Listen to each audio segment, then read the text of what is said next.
അവൾ വീട്ടിൽ കയറിയ ഉടനെ വിളക്കുകൾ മിന്നിമറഞ്ഞു. ജനാലകളിലൂടെ കാറ്റ് അലറി. ഹീതറിന്റെ ഫോട്ടോ നിലത്തു വീണു. ആ ഫോട്ടോയിൽ അവളുടെ രൂപം മാറിയതായി തോന്നി. അവൾ ഇപ്പോൾ ഒരു കോടാലി പിടിച്ചിരുന്നു. അപ്പോൾ ഒരു മന്ത്രം വന്നു. എന്റെ സ്വർണ്ണ കൈയെവിടെ? ചുവരുകൾ ശബ്ദമുയർത്തി. വാതിലുകൾ ആഞ്ഞടിച്ചു. ഹീതറിന്റെ ആത്മാവ് തിരിച്ചെത്തി. കോപാകുലനായി. പ്രതികാരബുദ്ധിയോടെ തടയാനാവാത്തവനായി. ദേവ് തന്റെ മുറിയിലേക്ക് പോയി പുതപ്പിനടിയിൽ വിറച്ചു. സ്വർണ്ണ കൈ പിടിച്ചു. പക്ഷേ ശബ്ദം അടുത്തുവന്നു. നീ വാഗ്ദാനം ചെയ്തു. അത് എന്റെ പക്കൽ സൂക്ഷിക്കുമെന്ന്. കിടക്ക ശക്തമായി വിറച്ചു. ദേവ് അലറി. ഒടുവിൽ ഭയത്താൽ അവൻ സ്വർണ്ണ കൈ അവളുടെ പ്രേതത്തിന് നേരെ എറിഞ്ഞു.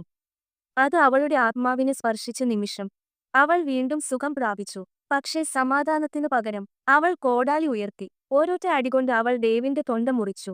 സൂര്യൻ ഉദിച്ചപ്പോൾ നഗരവാസികൾ ഇരുവരുടെയും ശരീരങ്ങൾ ഒരുമിച്ച് കിടക്കുന്നതായി കണ്ടു. മരണത്തിൽ വീണ്ടും ഒന്നിച്ചതുപോലെ. ആരും സ്വർണഭുജം വീണ്ടും തൊടാൻ ധൈര്യപ്പെട്ടില്ല. സ്വർണഭുജം എവിടെയാണ് കുഴിച്ചിട്ടിരിക്കുന്നതെന്ന് പട്ടണത്തിലെ എല്ലാവർക്കും അറിയാമെന്ന് പറഞ്ഞുകൊണ്ട് ആൻഡി തന്റെ കഥ അവസാനിപ്പിക്കുന്നു. എന്നാൽ ഇന്നും ആരും അത് കുഴിക്കാൻ ധൈര്യപ്പെടുന്നില്ല. കഥയുടെ ഗുണപാഠം: അത്യാഗ്രഹം ഏറ്റവും ശുദ്ധമായ ഹൃദയത്തെ പോലും അന്ധമാക്കൂ.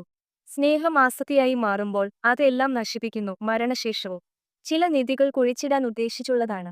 കാരണം അവ തിരികെ എടുക്കുന്നതിന്റെ വില നിങ്ങളെ നശിപ്പിച്ചേക്കാം. കണ്ടതിന് നന്ദി. നിങ്ങളുടെ ചിന്തകൾ താഴെ കമന്റ് ചെയ്യൂ. കൂടുതൽ രസകരമായ സ്റ്റോറികൾക്കായി ലൈക്ക് ചെയ്യുക, സബ്സ്ക്രൈബ് ചെയ്യുക. അടുത്ത തവണ വരെ ജിജ്ഞാസയോടെ ഇരിക്കുക, സുരക്ഷിതരായിരിക്കുക. ഒരു അത്ഭുതകരമായ ദിവസം ആശംസിക്കുക.